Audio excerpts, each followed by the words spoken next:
Aujourd'hui, je suis particulièrement émue car mon invitée n'est pas une entrepreneure comme les autres. C'est la première femme qui m'a inspirée, mon tout premier modèle, et celle qui m'a transmis cette fibre entrepreneuriale, c'est ma maman. Ma mère, Joséphine Sylvain Goma, qui est la fondatrice, directrice générale de Citrate Congo, mais aussi la présidente de la fondation Marie-Madeleine Gombès. Elle est une pionnière dans le monde des affaires au Congo, à une époque où bien sûr les femmes étaient peu visibles à mon avis dans ce domaine. Donc c'est une mère, une épouse, entrepreneur, femme de caractère et de résilience. Elle incarne à mes yeux ce que signifie vraiment être une momadja. C'est vraiment un honneur pour moi d'ouvrir cette série d'interviews avec elle et donc maman, je te souhaite la bienvenue dans ce nouveau podcast. Merci. C'est un grand honneur encore pour moi, non pas parce que tu es ma maman, mais parce que tu es la première figure inspirante de ma vie, en plus de papa, hein, bien sûr. Mais comme ce podcast est vraiment dédié aux femmes, je trouve que c'était important de mettre les femmes en avant. Je me focalise sur toi aujourd'hui, mais tu embrasseras papa pour moi. Alors, je vais te laisser te présenter auprès de nos éditeurs et auditrices afin qu'ils sachent qui se cache derrière Joséphine Sylvain Goma.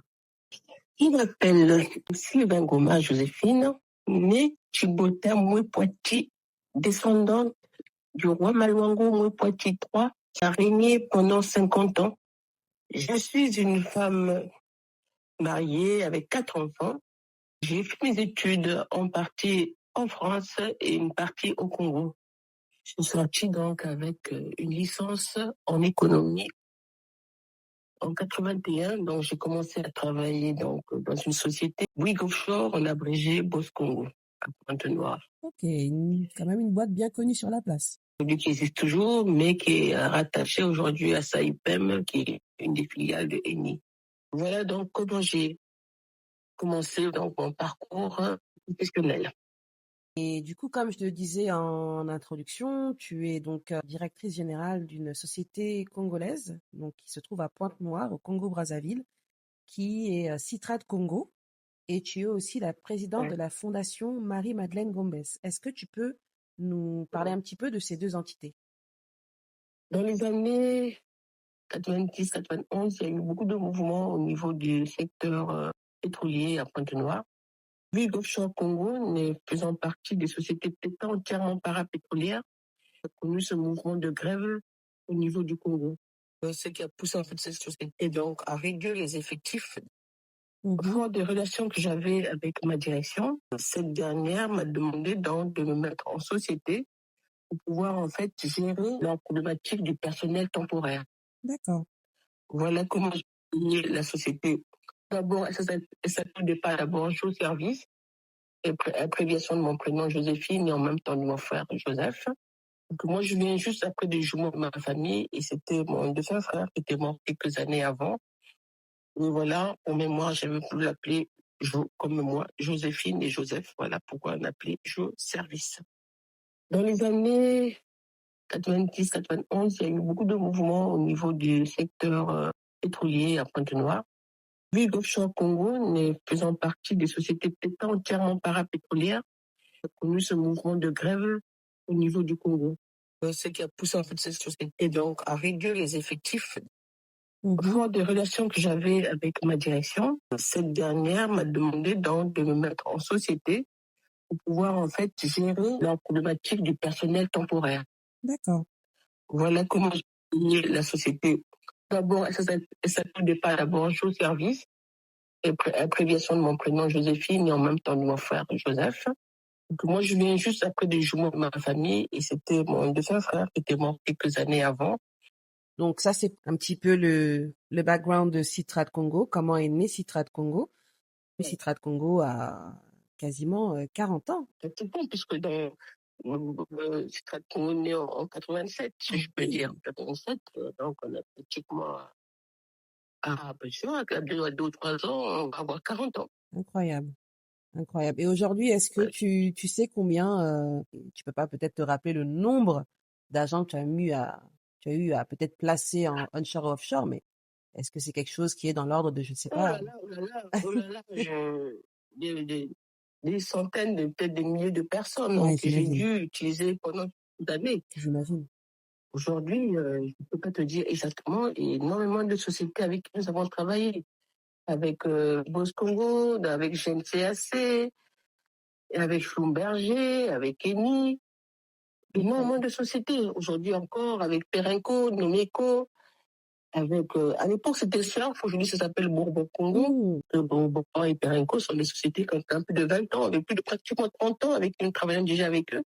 Elles sont toujours là, ces sociétés existent toujours et nous travaillons toujours avec eux. C'est incroyable. Mais énormément, je ne me rappelle pas t'en citer les sociétés avec qui nous avons travaillé, quoi. Mmh.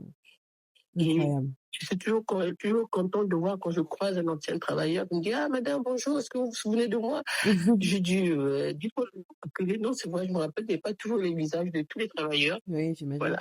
J'imagine, mais c'est vrai Voilà. que, bon, en tout cas, à titre personnel, je sais que tu as quand même une très bonne mémoire et que tu reconnais quand même chaque personne avec qui tu as travaillé. Ça, je pense que c'est quelque chose d'honorable. Et même si les visages changent avec le temps, mais souvent le nom te fait te rappeler de la personne et tu nous racontes parfois des anecdotes. Voilà, cette personne, elle a fait ça, elle a commencé ainsi. Et regardez, aujourd'hui, elle a ouvert sa société. Franchement, c'est une très bonne chose et voilà, c'est encourageant aussi finalement que tu étais sur le chemin de personnes qui aujourd'hui se débrouillent. Donc, je vois certaines personnes qui travaillent, dire: «Ah voilà, madame, vous savez que c'est grâce à vous que j'ai construit ma maison.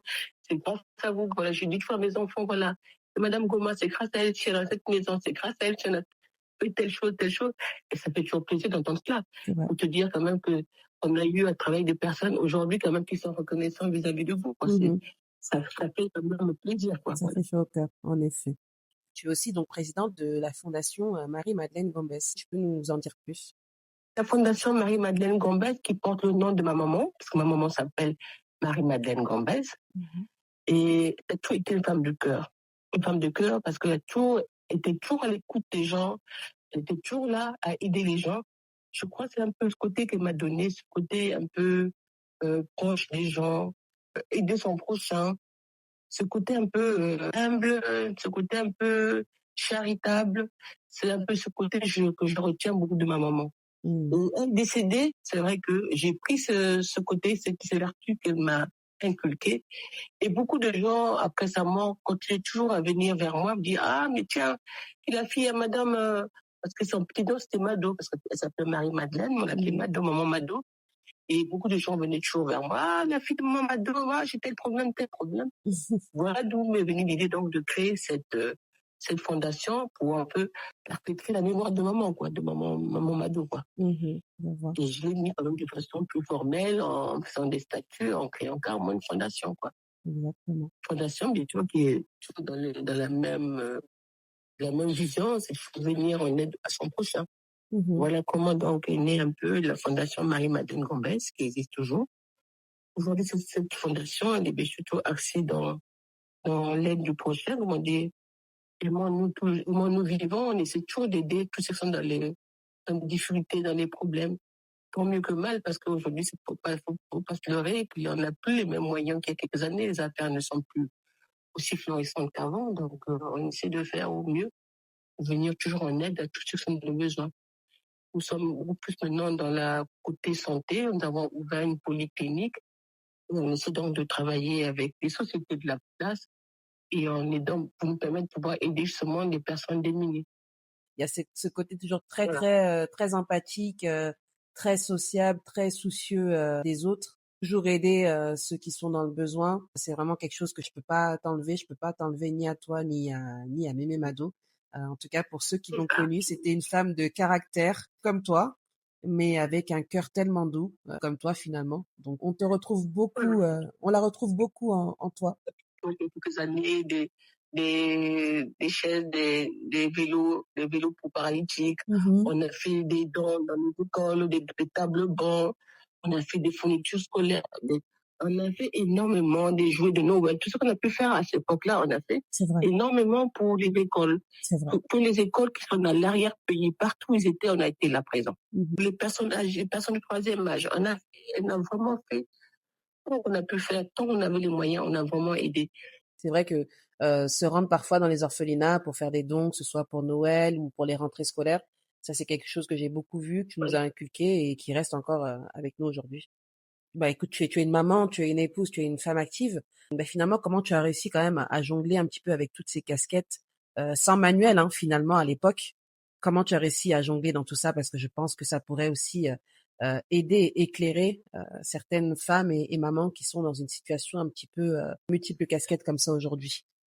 C'est vrai qu'il n'y a pas de formule magique, c'est un problème de méthode de travail, en fait. Et j'ai eu la chance d'avoir un mari merveilleux qui a toujours été là pour me seconder, pour m'accompagner, pour m'assister dans mon travail. C'est pas toujours facile. Déjà, pour déjà mettre ma société en place, je ne vous cache pas que c'était vraiment extrêmement difficile. On oublie quand même que les hommes sont plus ou moins misogynes. Alors, à cette époque-là, dans les années 80, 90, une femme qui veut faire un métier d'homme, en guillemets, je peux dire ça parce que les sociétés de mise à disposition personnelle étaient beaucoup plus données aux hommes. Il n'y avait pratiquement pas de femmes qui faisaient ce métier-là. Alors, le fait que je me sois lancée là-dedans, ça a un peu irrité certaines personnes. J'ai dû faire des pieds, des pieds, des mains pour pouvoir avoir mes papiers administratifs, mettre en conformité devant la loi, devant les administrations pour que je puisse travailler tranquillement. Et je vous dis que c'était pas facile. Je passais des nuits à pleurer parce qu'à chaque fois, pour certaines personnes, pour eux, ils m'envoyaient paître. Il n'est pas question pour moi, c'est pas un travail de femme. Allez-y, plutôt ouvrir un salon de coiffure, allez-y faire autre chose. Mais c'est pas, vous n'avez pas besoin de faire ce travail. Incroyable. Et vraiment, c'était très difficile à accepter à cette époque-là, très difficile. Et comme dit, il fallait avoir du caractère, hein. Sinon, vraiment, je crois que j'aurais baissé les bras et puis j'aurais arrêté. Il fallait justement être très forte moralement pour pouvoir justement arriver à cela. Et c'est ce qui a fait qu'aujourd'hui, je suis encore là. Voilà. Eh ben, très honnêtement, je pense qu'avec ce parcours que tu as eu, en effet, tu aurais très bien pu te dire rapidement, je vais pas y arriver, j'abandonne, je vais rentrer dans les cases qu'on me donne, etc. Mais tu t'es battu et c'est pas pour te lancer des fleurs, mais je vais t'en lancer quand même. Et c'est quelque chose que tu nous as inculqué aujourd'hui. Et malgré les difficultés de la vie, les quotidiens plus ou moins joyeux ou plus ou moins gris, selon les jours, il y a les jours avec et les jours sans. C'est qu'on ne peut pas se permettre d'abandonner. Nous sommes toutes mères aujourd'hui. On a maintenant cette vision, l'autre côté du miroir, voir comment toi tu agissais, les sacrifices que tu as dû faire, les moments ratés avec tes enfants parfois, parce qu'il fallait que tu te battes au quotidien. Vrai. Ouais, et ça, on en a pris conscience tardivement. Mais en tant que mère aujourd'hui, ben, on comprend en fait, on comprend. Ça n'a pas toujours été évident, mais aujourd'hui, on peut que te dire merci. Et surtout à dire à ces femmes qui nous écoutent, de continuer à se battre. Et, euh, et voilà, c'était la petite séquence émotion du podcast. C'est vrai, avec un petit sentiment quand même d'amertume. Peut-être que, comme j'ai dit, j'ai pas toujours été là au moment où mes enfants grandissaient. J'étais toujours au travail, c'est vrai. Et dès que j'avais un moment de libre, c'est vrai, je m'accrochais à ces moments-là de bonheur avec ces enfants. Je m'apportais la joie, m'apportais de l'amour. Et on rigolait, on se racontait des histoires. Bon, quand aujourd'hui on pense à tout ça, c'est vrai. Mais il y a quand même un petit moment quand même où je regrette. Je dis, voilà, j'ai raté beaucoup de moments avec mes enfants. Et c'est pourquoi aujourd'hui je me rattrape sur mes petits-enfants. J'essaie de faire en sorte sur mes petits-enfants. Ça, oui. Je rencontre tout mon amour sur eux aujourd'hui parce que j'ai beaucoup de moments que j'ai ratés pour mes propres enfants que je reporte aujourd'hui sur mes petits-enfants. Voilà, aujourd'hui, tout l'amour peut-être que j'ai pas pu donner, mais aujourd'hui je suis dans tous mes petits-enfants. C'est ça le plus important pour moi. C'est ça le grand bonheur. Ça, on l'entend, mais encore une fois, je veux te rassurer qu'il n'y a pas de culpabilité à avoir en tant que mère aujourd'hui. Comme je dis, l'autre côté du miroir que l'on a vu, que l'on voit, que l'on vit aussi au quotidien et que l'on a très clairement compris.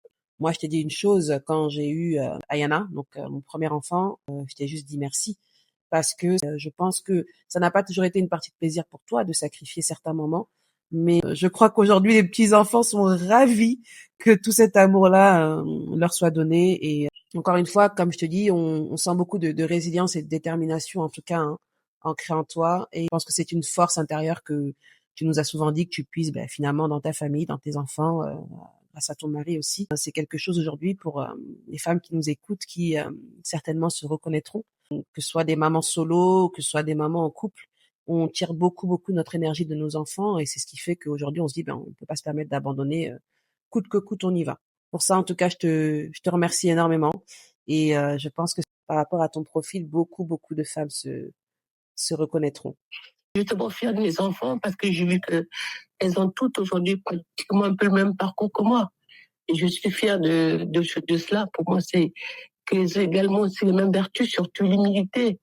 L'humilité, la charité envers les autres, surtout, c'est important. Et le respect des autres, quelles que soient leurs conditions. Et je dirais encore pour toutes les autres femmes, battez-vous, ne baissez jamais le bras, quelles que soient les difficultés. Allez-y toujours de l'avant. Allez-y toujours de l'avant. Ne baissez jamais les bras. S'il n'y a pas de résilience, s'il n'y a pas d'obstination, il est difficile de pouvoir réussir dans la vie. Beaucoup de respect vis-à-vis des uns et des autres. C'est important dans la vie. Respect, amour du prochain. Voilà, c'est ce que je tenais vraiment à dire à toutes celles qui sont aujourd'hui ou qui connaissent à peu près le même parcours ou qui veulent avoir peut-être le même parcours que moi, parce que je oublie quand même qu'aujourd'hui j'ai 69 ans, presque 70 ans, et je suis fière de voir qu'aujourd'hui, beaucoup de femmes sont dans ce domaine et qui réussissent peut-être mieux que moi, c'est sûr. Et je suis fière quand j'entends une femme qui a réussi, ça me rend vraiment, ça me donne beaucoup d'émotions, beaucoup d'émotions.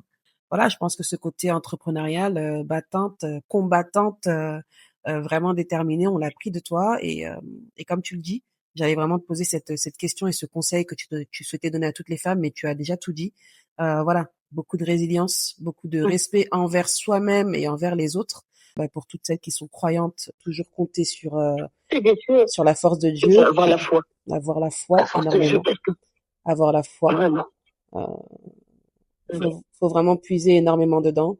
Ça donne énormément de force. Comme on dit, il y a des jours avec et des jours sans. Faut toujours compter sur notre Dieu. Et ça, c'est quelque chose aussi que tu nous as beaucoup appris. Donc, chère Madame Joséphine Sylvain-Gomard, maman, merci beaucoup pour ton honnêteté, ta franchise, ta manière de nous parler très clairement, sans filtre, et surtout ces conseils que tu as donnés à chacune et qui leur permettront certainement d'avancer aujourd'hui et demain. Merci de boucler ce premier épisode de Born to Hustle et qui, je l'espère, sera inspirant pour beaucoup d'entre vous et ouvrira la porte pour tant d'autres. Mais n'oubliez pas de mettre Dieu devant toute chose. Et je te dis Amen. Amen. Merci beaucoup encore une fois, maman, pour ce beau partage. Au revoir, je t'embrasse. Merci beaucoup à toutes et à tous de nous avoir écoutés pour ce premier podcast. J'ai été vraiment très fière de pouvoir interviewer ma mère, qu'elle vous partage aussi son parcours. Peut-être que certaines d'entre vous se reconnaîtront dedans. Et je vous dis à très bientôt pour la suite avec d'autres femmes super inspirantes et que j'ai hâte de vous faire découvrir. Et surtout parce que quelque part, nous sommes toutes born to hustle. Je vous dis à très bientôt.